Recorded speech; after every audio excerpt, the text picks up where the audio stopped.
of bruxism include stress, genetics, and malocclusion. The symptoms of bruxism include sore muscles of the jaw, toothaches, and headaches upon waking up in the morning.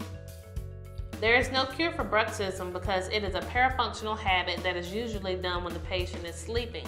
Instead, treatment focuses on protecting the teeth and jaws from bruxism by making a custom night guard for the patient to be worn at night.